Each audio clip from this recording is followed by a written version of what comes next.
কেমন আছেন সবাই? আজকের ক্লাসে আমরা টাইপ টুলের ব্যবহার দেখব।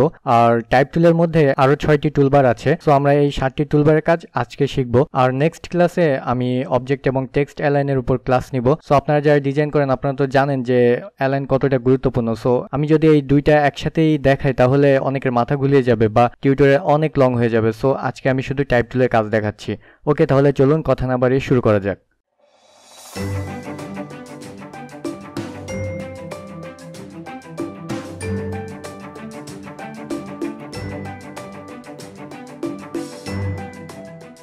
ওকে, ফার্স্ট আমরা ইলাস্ট্রেটরে যাই।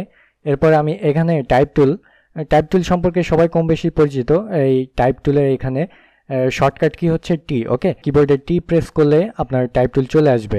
আর এখানে দেখুন, এখানে আমি যদি অপশনে ক্লিক করি তাহলে এখানে যে টুলবারগুলি আছে সবগুলো এখানে চলে আসবে। ওকে, আমরা যেহেতু কাজ করবো সো এটা এখানে রাখি। ফার্স্ট হচ্ছে এখানে টাইপ টুল। ওকে, ফার্স্ট আমি টাইপ টুলে যাই।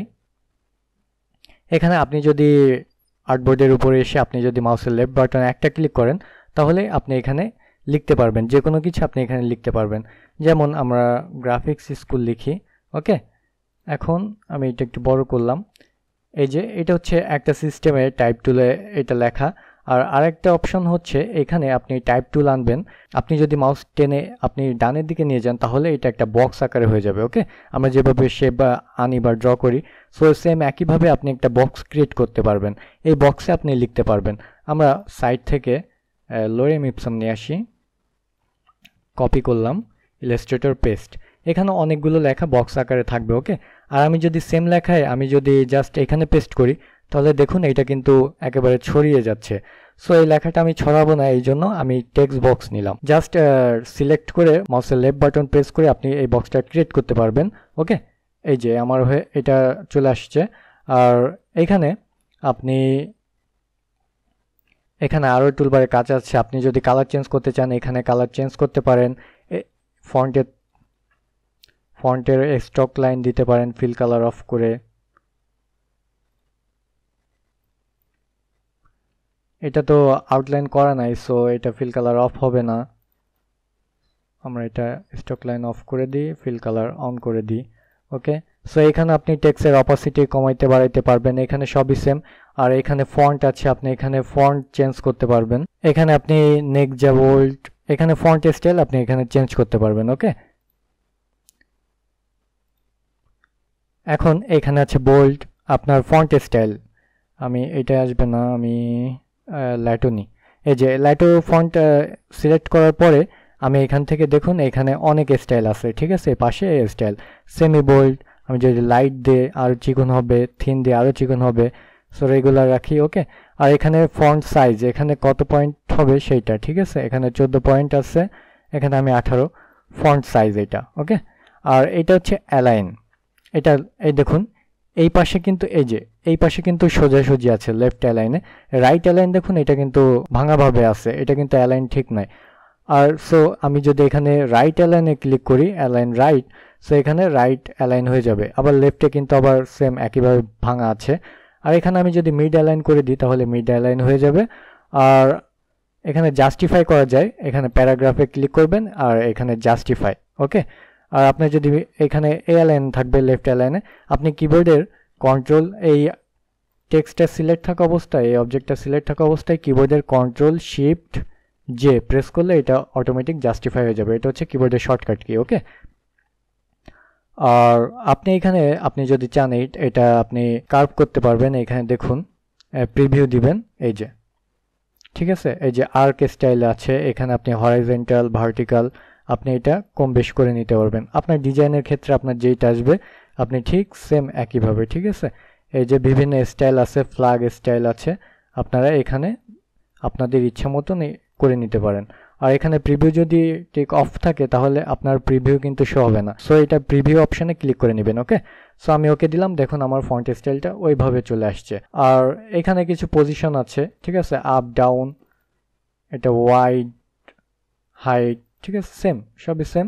আর এখানে দেখুন প্যারাগ্রাফ আছে, ক্যারেক্টার আছে। সো এই দুইটা অপশন আমি আপাতত এই ক্লাসে বাদ রাখি। নেক্সট ক্লাসে টাইপ টুলের A to Z বিস্তারিত অ্যালাইন সম্পর্কে আমরা A to Z বিস্তারিত নেক্সট ক্লাসে আমরা দেখব। ওকে, সো এই ক্লাসে আমরা আপাতত ওইটুকু দূরে রাখি। সো এখানে দেখুন, এখানে জাস্ট তো টাইপ টুলের কাজ বুঝে গেছেন, জাস্ট সিম্পল টেক্সট আমি একবার ক্লিক করলে, আর এখানে যদি আমি মাউস টেনে ধরে আমি বক্স করি তাহলে এখানে বক্সের মধ্যে লেখা হবে। ওকে, যে কোনো লেখা পেস্ট করলে এর বক্সের মধ্যেই থাকবে, আর এখানে তেমন কিছুই নাই, জাস্ট এটা হচ্ছে টাইপ টুলের কাজ। ওকে, আর এখানে দেখুন এগুলো আমি মুছে দিই। এখানে টাইপ টুলের পরে এরিয়া টাইপ টুল। ওকে, এখন এরিয়া টাইপ টুলের কাজ কি আমরা দেখি। অনেক সময় আপনারা অনেক ডিজাইন দেখেছেন যে এখানে রাউন্ডেড শেপের মধ্যে, এই যে রাউন্ডেড শেপের মধ্যে, এরপরে পলিগন শেপের মধ্যে বিভিন্ন লেখা আছে, ঠিক আছে। সো এইটা আপনি বিভিন্ন শেপের মধ্যে আপনি এই লেখাটা নিতে পারেন। সো এটা হচ্ছে এরিয়া টাইপ টুল, মানে এই এরিয়ার মধ্যেই সীমাবদ্ধ থাকবে। ওকে, এর বাইরে যাবে না। সো এখানে আমি জাস্ট একটা ক্লিক করব। দেখুন আমি কোথায় ক্লিক করছি, জাস্ট এরিয়া টাইপ টুল নিয়ে আমি যদি মাঝখানে ক্লিক করি তাহলে কিন্তু এটা হবে না, জাস্ট এই উপরে ক্লিক করব, এরপরে আমি পেস্ট করলাম রোল। ওকে, আমি এটা পেস্ট করলাম, ফন্ট সাইজ 8 পয়েন্ট করে দেয় এবং এটা একটু বড় করি। ওকে, এখন আমি মিড অ্যালাইন করে দিলাম, বা আমি কিবোর্ডের কন্ট্রোল শিফট জে দিয়ে জাস্টিফাই করে দিলাম, এটা এই বরাবর হয়ে যাবে, ঠিক আছে। এই যে এখন আমি সেম একইভাবে আমি যদি এখানে এরিয়া টাইপ টুল নিই, জাস্ট এখানে ক্লিক করব, ও সেম একইভাবে এখানে আমরা কন্ট্রোল শিফট জে প্রেস করে আমরা জাস্টিফাই করে নিব। ওকে, এই দেখুন এটা কিন্তু একটা শেপের মধ্যে চলে আসছে, জাস্ট ওই এরিয়ার বাইরে যায় না, এখানেও সেম একই, ঠিক আছে। এটা আমি জাস্টিফাই করে দিই, দেখেন এই যে এটা কিন্তু রাউন্ডেডের মধ্যে আছে, ঠিক আছে, এটা কিন্তু এর বাইরে যায় না। ওকে, আমরা যদি চাই যে একটা পেন টুল দিয়ে একটা শেপ তৈরি করব, ঠিক এইটা হবে এরকম। এই যে এখন আমরা এরিয়া টাইপ টুল নিই, এই দেখুন, ঠিক আছে, এইটা আমরা জাস্টিফাই যদি করে দেয়, এই যে সেম এই এরিয়ার মধ্যেই থাকবে। ওকে, এর বাইরে কিন্তু যাবে না। সো আশা করি বুঝতে পেরেছেন এরিয়া টাইপ টুলের কাজ। এরপরে টাইপ অন এ পাথ টুল, এইটার কাজ হচ্ছে আমরা অনেক সময় দেখি যে কার্ভ স্টাইলে লেখা আছে, যেমন এটা পেন টুল, অল্টার প্রেস করে আমি এটা ছাড়িয়ে নিলাম, এবং আমরা চাচ্ছি যে এই শেপের উপরে আমরা এই ডিজাইনটা করব বা এই লেখাটা থাকবে। সো আমরা এটা ফিল কালার এভাবে থাকলে সমস্যা নাই, তারপর আপনার স্টক লাইন অন করে দিবেন এটা সুবিধার জন্য। এখানে type on a path tool. Okay, এখানে জাস্ট ক্লিক করবেন, পেস্ট করবেন, এই দেখুন। বা আপনি যদি ডাইরেক্ট সিলেকশন টুল দিয়ে আপনি যেদিকে নেবেন এইটা ঠিক ওইভাবে হবে, ঠিক আছে। আর আপনি পেন টুল দিয়ে আপনি যেদিকে নেবেন, ঠিক আছে। এই যে আমি এইভাবে নিলাম, জাস্ট এটার ফিল কালারটা আমি অফ করে দেই, স্টক লাইনটা অন করি, আর এখানে type on a path tool. Okay, এই যে এই টুল, এখানে জাস্ট আমি ক্লিক করব, পেস্ট করব, সেম এই বরাবর এইটা এই লাইনের উপর বসে যাবে। ওকে, সো এটাই হচ্ছে টাইপ অন পাথ টুলের কাজ। ওকে, এটা নিয়ে আর মনে হয় না যে তেমন দেখানোর দরকার আছে। বা আপনি যদি চান আরেকটা জিনিস দেখা, এখানে ইলিপস টুল আমি নিছিলাম, এটার কাজ ছিল কি, এই যে এটার কাজ ছিল এরিয়া টাইপ টুল, এটা ভিতরে ছিল, আর এটা হচ্ছে type on a path tool. So এটা আমি যদি ক্লিক করি এটা কিন্তু ভিতরে হবে না, বাইরে, ঠিক আছে, এটা জাস্ট বাইরে সিলেক্ট করবে। ওকে, টাইপ অন এ পাথ টুলের কাজ এটাই। ওকে, সো এটা নিয়ে আমার মনে হয় না কারো কোথাও সমস্যা থাকা উচিত। আর এরপরে আমরা যেটা যাব ভার্টিক্যাল টাইপ টুল, এইখানে আমি যদি ক্লিক করি, জাস্ট একটা ক্লিক করব, এখানে আমি যদি গ্রাফিক্স স্কুল লিখি, এটা ভার্টিক্যাল স্টাইলে এটা লেখা হবে। ওকে, এটা ভার্টিক্যাল ভাবে লেখা হয়েছে। এরপর এটা তো জাস্ট আমি মাউসের একটা ক্লিক করে আমি এটা আনছি। আর আমি যদি ভার্টিক্যাল টাইপ টুল নিই, আমি যদি একটা বক্স ক্রিয়েট করি, দেখুন আমি এটা পেস্ট করার পরে এটা ভার্টিক্যাল স্টাইলে এই বক্সের মধ্যেই আছে, ঠিক আছে। এটা আপনারা কিবোর্ডের কন্ট্রোল শিফট জে দিয়ে justify mid align, right align, left align করে নিতে পারেন। ওকে, সো এটাই হচ্ছে ভার্টিক্যাল টাইপ টুলের কাজ। এরপরে ভার্টিক্যাল এরিয়া টাইপ টুল। ওকে, এই দেখুন ভার্টিক্যাল এরিয়া টাইপ টুল। সো এই টাইপ টুলের কাজ কি, সেম আমি একটা ইলিপস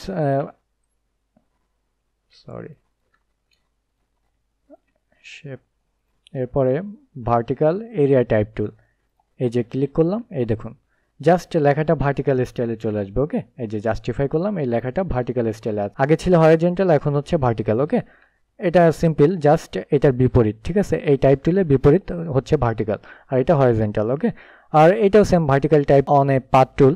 সো আমি এখানে সেম একইভাবে আমি একটা লাইন ড্র করি, ঠিক আছে। ফিল কালার অফ করে দিয়ে আমি স্টক কালার অন করে দেই। এরপরে আমি ভার্টিক্যাল টাইপ অনে পাথ টুল এইটা ক্লিক করব।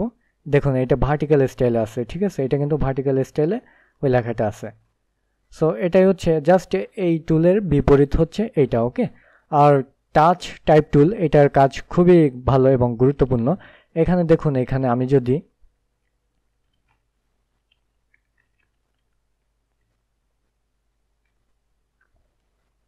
এ স্কোয়ার বি স্কোয়ার অনেক সময় সূত্রে অনেকে বসানোর দরকার হয়, বা আমি চাচ্ছি যে শুধু জিটা অনেক বড় হবে, সো এইটা আমরা টাচ টাইপ টুল বা জাস্ট একটা ওয়ার্ডে সিলেক্ট করে নিবে, আপনি এখান থেকে বড় করবেন, এই যে বড় করলেন, এটা দেখুন এটা কিন্তু ছোট, পাশেরগুলো সব ঠিক আছে, জাস্ট ওইটা বড় হচ্ছে। আপনি আবার স্কুল বড় করতে যাচ্ছেন, জাস্ট একটা ওয়ার্ড সিলেক্ট করতেছে, আপনি আই বড় করতে যাচ্ছেন, ঠিক আছে, এই যে জাস্ট একটা ওয়ার্ড এটা সিলেক্ট হয়ে এটা বড় হচ্ছে।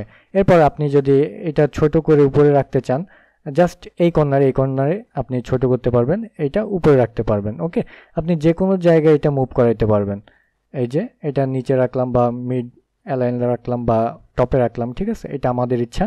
সো এইসব জিনিস শর্ট টাইমে এটা করা যায়, ওকে। সো আমি চাচ্ছি ওটা বড় হবে, আমি চাচ্ছি এটা ছোট হবে এবং এর মাথায় আসবে, ঠিক আছে, সব অ্যালাইন ঠিক রেখে ওর কাজ করে নেবে, ওকে। এটাই, আর কিছুই না। সো আজকে আমরা এই একটা দুইটা তিনটা চারটা পাঁচটা ছয়টা সাতটা টুলবারে কাজ শিখলাম, একটা টাইপ টুলের মধ্যেই এই 7টা টুলবার, ওকে। সো আশা করি কারো কোথাও সমস্যা নাই। তারপরে যদি কারো কোথাও সমস্যা থাকে অবশ্যই ভিডিওর নিচে কমেন্ট করে জানাবেন, আর আমাদের ফেসবুক পেজে মেসেজ করে জানাতে পারেন বা আমাদের ফেসবুক গ্রুপে পোস্ট করে আপনার সমস্যা জানাতে পারেন, ওকে। সো আজকের ক্লাস এখানেই শেষ করছি। নেক্সট ক্লাসে আমরা এই টাইপ মেনুবার এবং প্যারাগ্রাফ, ক্যারেক্টার, ওকে, আমরা অ্যালাইন সম্পর্কে বিস্তারিত নেক্সট ক্লাসে শিখবো, ওকে। তাহলে আজকের ক্লাস এখানেই শেষ করছি। সকলে ভালো থাকবেন। আল্লাহ হাফেজ।